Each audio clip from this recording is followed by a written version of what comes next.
What's up, people? And cheers to you. Today we're going to cover three things. First of all, we're going to have a good laugh at how shitty I sounded in 2013 when I first started recording. But in a more serious note, I'm going to take a song I wrote in 2013, which was my first half-decent song. The licks were not bad and the structure was okay. It just sounded like shit back then. I'll play you a recording I did in 2013, the original one, when I first wrote the song.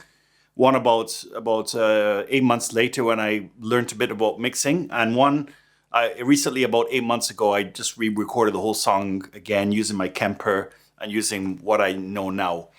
Again, I'm still on my journey, maybe not perfect, but I think the newer version doesn't sound that bad, to be honest. And the song actually doesn't sound that bad now. But the message to you is that you have to persist. You're going to sound like shit at the beginning. I did, and you're going to hear it soon, and you're going to be able to laugh with me how shitty I was. But if you persist, you can get better, and I have got better. The last thing we're going to do is we're going to look at the newest version I did. I actually recorded live drums for it. I used to play drums, and I recorded the drums because I used to play it in my band, and we had the idea of making the song in a demo CD. So I recorded the drums myself. I was also not that good at recording drums in those days. Also, the drums weren't tuned. I didn't know how to tune drums properly, and the recording of the drums sounds like shit. The only thing half decent was the kick. The kick didn't sound so bad, but the rest was shit. So we're gonna have a bit of laugh, but I want to show you that you need to persist and it takes time. And then I'm going to show you something practical. What I'm going to show you is what I did with the drums. I took those shitty drums and I actually turned them around and made them look pretty good. So I'm going to go plug-in by plug-in and show you what I did to polish up a turd and make it sound half decent. So first of all, time for laughter and time for my beer to drink along with it. We're going to play the song I wrote in 2013. First decent song I wrote. It was the 13th song because I've numbered every single lick or song idea I've ever written. I'm about 200 and something now, and this was song number 13. So I hit on something and I said, that sounds not bad. Well, the song idea, but the recording sounds like shit. So let's have some fun. This is Darker Side. I was using a $50 Digitech pedal. I think it was an RP55 or something like that, plugged into the microphone input jack on my laptop. I mean, that guitar tone sounds terrible. I could barely play guitar because I was playing drums at the time, and I always wanted to play guitar and write songs, so I could barely play guitar. Now, the vocals are coming in a minute, and you'll see I sound like Cookie Monster on 11. On a bad day. I mean, sounds like shit, doesn't it? Didn't know anything about recording 2 tracks and panning them left and right. That sounds like me in the shower on a bad day with a sore throat. Yeah, it sounds like shit. Okay, so let's fast forward to 2014. The 25th of February, to be exact, because I took good records of when I recorded this crap, in this case.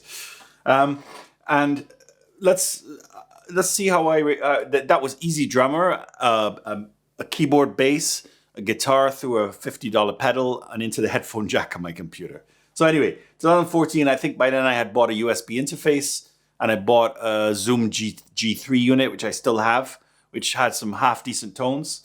And let's see what I did then.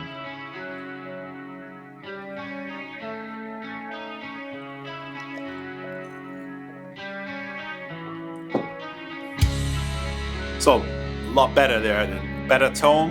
And I realized you had to EQ the drums to make them sound decent.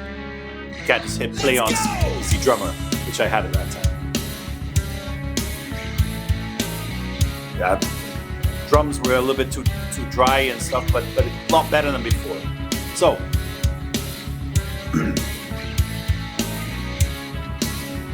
Now listen, the vocals still sound like shit, but better shit. So complete guitar, I mean, timing terrible, not holding chords properly. It lives in the dark of the night. Everywhere Slightly better vocals, but still Cookie Monster on 11 on a bad day. Sorry, I need to drink to this.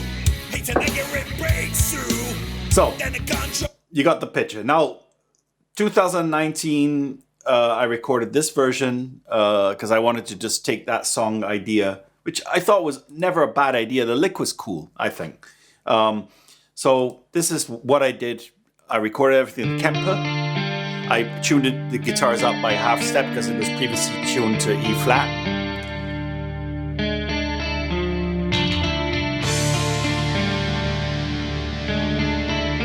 So you see a lot better, huh? I'll leave in the description below a link to this version of the song, the better version. Yeah. But what I want to do is use your time now. I want to go into the drums and I want to show you how the drums sounded when I record them. And I looked at a few YouTube channels and I tried to do it myself. And I failed. And the drums themselves didn't sound like anything.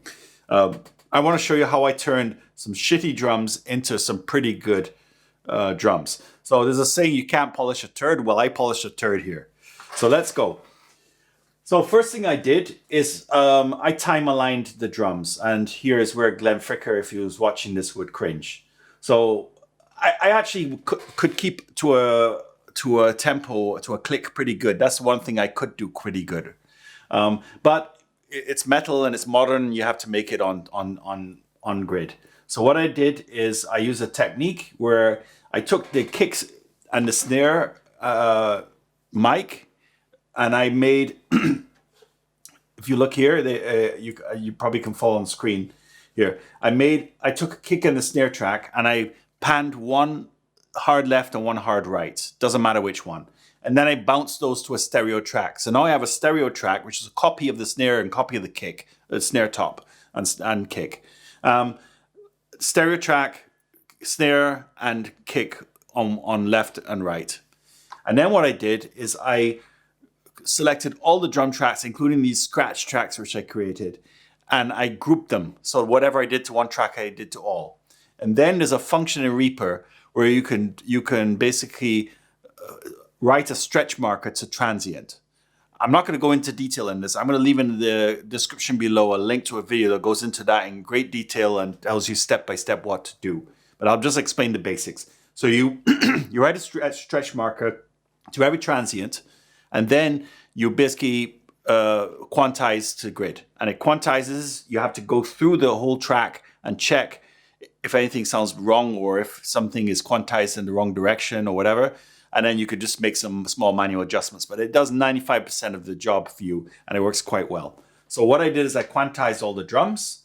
So now I have quantized crap. So except for the kick that sounded okay. So what I'll do now is I'll play the drums, just the raw drums as recorded.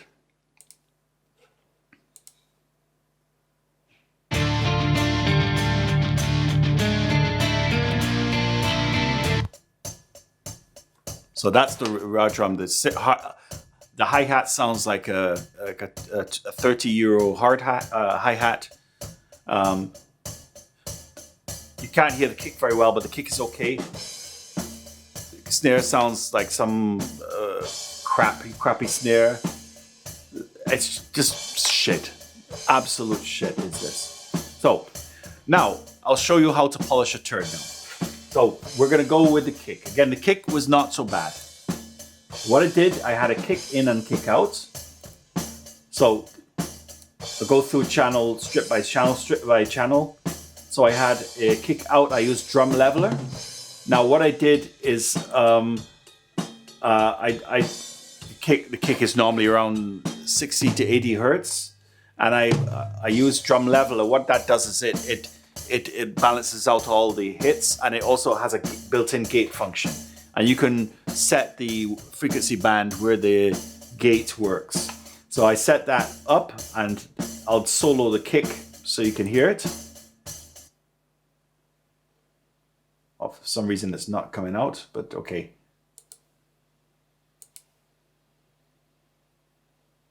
I'm not sure why that's not showing, but okay. I had the kick out muted.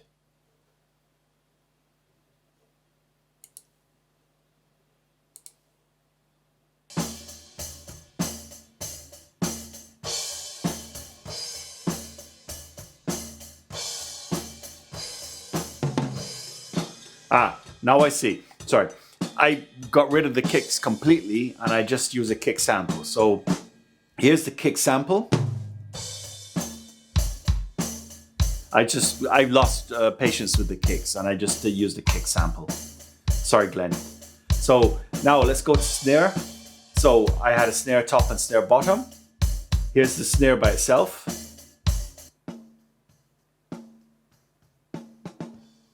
Sounds like crap. Sounds like hitting a piece of cardboard. So here's the snare top. See, it has a lot more attack, but I got rid of a lot of the decay because there was a lot of hi-hat bleed. So let's go snare top one by one. So I did a high pass at 80 hertz to start out with. At the same time, I looked at where the fundamental frequency of the snare was, and you can see it's about 200 hertz or so, 200, just around 200 hertz.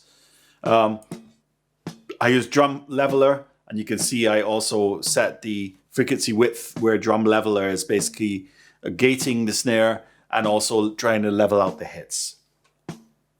Then I added Pro MB. It's a technique where, again, it's working as an expander, and what it does is it cuts out the high frequencies and then only opens up the gate for the high frequencies when it sees a hit of the snare.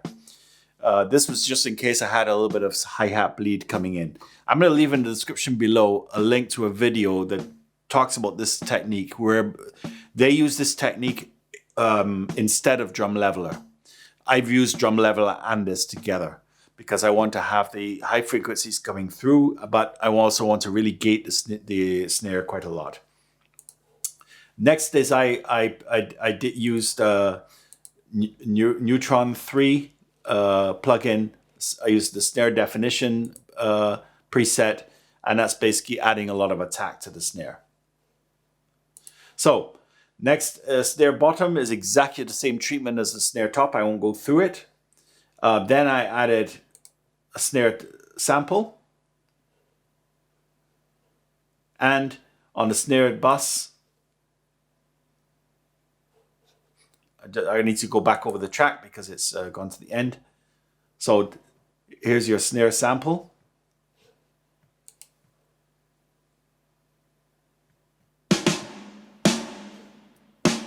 That sounds like a drum now. So on this, I combined the snare sample, the snare bottom and snare top together. I put a limiter just to catch the peaks. I did a bit of an EQing because I've combined different a sample now with the real snare, so just to EQ it out and make sure that it's all good. And then I put a clipper, and I'll talk more about clipping. I love clipping.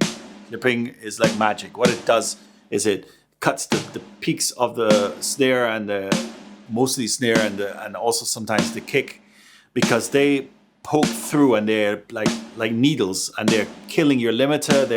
They're like sticking in everything, and clipping just chops off the peaks of that. What that does is it reduces the peaks so you can actually drive the whole limiting process up and be louder. Yet, by clipping, it makes the drums sound more exciting. That's why you use distorted guitars. I mean, distorting is basically clipping the guitar signal. That's what it's doing in a fancy way, but that's basically what it's doing. And it makes it much more energetic, more exciting, and it actually sounds louder than it really is. It's just like magic. So that's what the snare did. So let's put the snare and kick now together.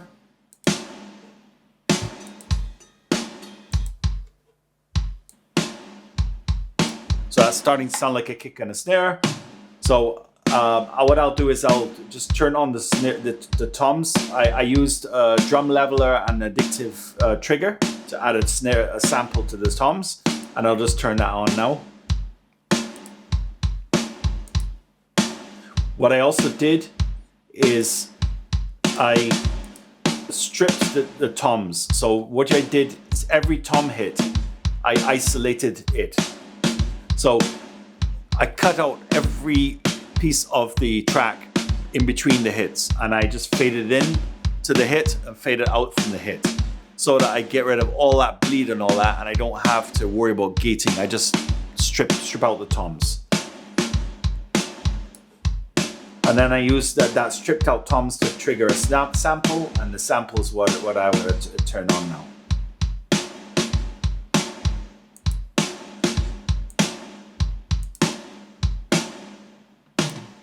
And what I did is after I triggered the samples, I just rendered that to a stem. So I had a stem of the samples. Now, hi-hat. Let's go to hi-hat. I'll just go a little bit further into the track here. That's the crappy hi-hat. And this is the hi-hat after the plug-in chain. A lot more crispier. What I did is I did a bit of gain staging, just lowering it was a little bit of a hot signal. I did a whole bunch of EQing. There was a lot of annoying frequencies in there because the hi-hat sounded like crap. And then I used this plugin, which I've used a lot. I use this a lot recently. In this case on hi-hats, but I use it mostly on vocals. When the vocals are a little bit harsh, it adds some excitement to the vocals and removes some harshness. I don't use it all the time. I try it out sometimes, and sometimes it works, sometimes it doesn't. But in this case, it really did work wonders on the hi-hat. And boy, did it need the help. So let's go to the room reverb. It's a very, very low volume reverb. I just put a L1 limiter to get rid of all the very hard hits of the snare, because the snare hits tend to overpower room mics and where you capture the whole kit. So the L1 is just capturing the extra hard hits of the snare. And then I added a large chamber reset of Valhalla Room. So Room Crush, next one. So the Room Crush is, and the Room Verb and the Room Crush is basically a send from the room mics, and I'm processing them. So then I have Room Crush, which is I do a high pass at about 100 hertz, taking away a lot of the high frequencies. When the high frequencies in room mics, especially when you crush them in the compressor, they really get harsh. So I did quite a big cut of the high frequencies. Let's say from about 3K all the way up, and about 6 dB cut there. Then I used the Rock My Room preset in the Bluey CLA 76 compressor. So just crushing the shit out of the room mics. But that's quite low in the mix. So it's just there to add some body. Then we have the room mics. I have a high pass at 130 hertz. You go back in the track so the drums die down there. So high pass 130 hertz.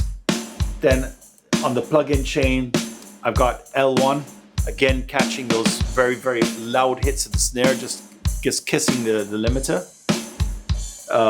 And then Neutron 3, I think I'm just using a preset there. I can't remember which preset there, but I just think I just use a room preset. Quite a very steep high pass here at about 170 hertz here, you can see. And a transient shaper, compressor, and an exciter. And I also added a limiter onto the Neutron as well, because again, those snare hits tend to overpower the room mics. They tend to be a lot louder than the rest. So if you put a limiter, you can kind of tame the snare so the room mics and the rest of the kit comes up in volume. So that's my room mics. Now let's go to overheads. I've got a high pass. This is a kind of a light high pass. You'll see later that I've put even a more aggressive high pass. This is 130 hertz on each room mic, just so I don't hit the compressors with a lot of low frequencies. Then overheads here, L1, again, just cutting off any extra hard hits of the snares. I didn't hit them that loud anyway. I hit them like a 6-year-old girl going to kindergarten. Anyway, then I used overheads preset here in the G channel. And then I did quite a lot of EQing here, as you can see in the overheads, and cut everything from about 300 hertz, 330 hertz, all the way down. And did quite a lot of EQing. Around 6-7 hertz, did a cutout to get rid of a lot of the harsh cymbals. And then I used the same multi-band compressor trick, but in this case, I was trying to tame any very harsh and loud cymbal crashes, which is typically around, say, 5 to 7 hertz, 5 to 7,000 kilohertz. So 5 to 7,000 hertz, which is 5 to 7 kilohertz. Okay, so then we got the drums. So let's look now at the drum bus, and that's where I went to town. Oh, one last thing, drum verb. So I've sent the whole kit to a drum verb, selected parts of the kit, and I've done a kind of a mix of what I send there, so it sounds like a real kit. And then I've added because the room mics sound like you're in a little, like in a 4x4 room. It sounded like crap. So I needed to add some body there and really some depth. So what it is, I did a high pass here. Again, in this case, I really cut a lot of the high frequencies, even more than before with the other time I did this here. Minus 12 dB. Then I added Valhalla Room, a large room preset. So drum verb. You see it's adding some body. And another thing I added was a snare verb as well. It's just a very simple R verb with a flat gate verb. I wanted this to be like a kind of a gated verb, reverb type of effect. So I'll add that in now. Because I really, when I gated the snare hits, they were really short. So this adds a bit more length to the snare. So that's my drums. I just polished a third, but it gets better. I will do the drum bus. So turning drum bus on, and that's not getting too much louder. That's all plugins. That's not just loudness. That's really plugin. So first plugin, API 2500, one of my favorite compressors on drums. Well, minus 6 dB compression with drum kit number 4 preset. Obviously you have to adjust the threshold yourself, but that's the preset I use. L2 limiter using drum bus mode. There's a drum bus preset inside of Pro L2, which really kind of tames the drums if they're not very loud. I mean, in metal today, everything needs to be on 11 and loud as hell. And this makes pushes your drum up to the ceiling kind of thing. You got to play with the limiter. You got to be careful it doesn't kill the drums in terms of their dynamics. But again, we're talking about polishing a third, so it's a little bit different approach. Virtual tape machine using a preset I copied from Nolly Get Good. He uses this preset on his master bus, and I copy that preset and use it here. I use that quite a lot. So next is clipper. I love clippers. As you see, I already have a clip on the snare, and why not clip again? So I clipped here 2.9 dB. This is a T-Rex classic clipper. This is a pretty good plugin. And I boost by 2.9, so I'm clipping 2.9 dB and I'm removing 2.9, so I'm basically equalizing the so I don't have any loudness effect for gain staging and that. Then I have this Gullfoss plugin with a bit of taming. I don't know quite what this does, but it just sweetens the mix and just takes away some harshness. I don't know. It just sounds better. Don't ask me what it does. It just does its thing. Then I have virtual mix rack. I've got a little bit of a very slight compression just to polish off. I've got the Neve channel strip here, a little bit of boost here, about 2 dB of highs, cutting the cardboard crap out. You should get rid of 500 hertz. It's your enemy of drums. It should be killed to death. It should be, in my opinion, removed from the face of the earth. Then a bit more 2.3 decibel beat boost of the low mids, the sub mids, so below say 100 hertz. I put a bit of drive here, slight bit of high pass, a little bit of trim on gain staging, and then into the virtual channel on the Neve. And that's my drums. So there's Darker Side.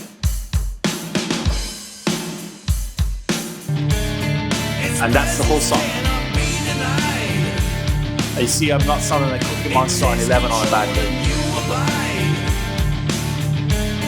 Yeah, you can't polish a turd. You gotta use samples. Sorry, Glenn. So, that's what I have for you today. I hope you had a good laugh with me about how crappy I sounded in 2013. But message to you is, even if you sound like crap, or you're maybe sound better than me and not as good as I am, just give it time. It takes time. I mean, it took me years, and it takes you, I think there's a saying, it takes you, you got to spend 10,000 hours on something to perfect it. Some people need more time, some people need less time. But just keep at it. You will get there. Also, the other message to you is you can polish a turd. Now, if you copy these settings and apply them to your crappy drums, if you have some, you might not get the same effect. You have to know what you're doing. I tried to do this too. I saw people messing around with drums and try to copy the settings, and it didn't work. So you got to know, and that takes time. That takes years, literally years, to know what plugin to apply where. I don't just apply it randomly. And maybe some of my techniques here actually are wrong, and maybe there's better ways of doing it. I'm also here to listen to you. So please leave me in the description below if you have some ideas of how to make maybe the choices I did better, or if you think I made the wrong choices. I'm not perfect. But I do think I polished a turd, and I do think I sound better than I did in 2013, where I sounded like crap. So that's all I have for today. Thank you for tuning in. I'll hope to bring more of this content for you. Give me a like if you like it. If you don't like it, say that as well. I mean, it's a free country. And do hit subscribe. It helps me a lot to grow the channel and build some buzz. So stay safe out there, and see you next time.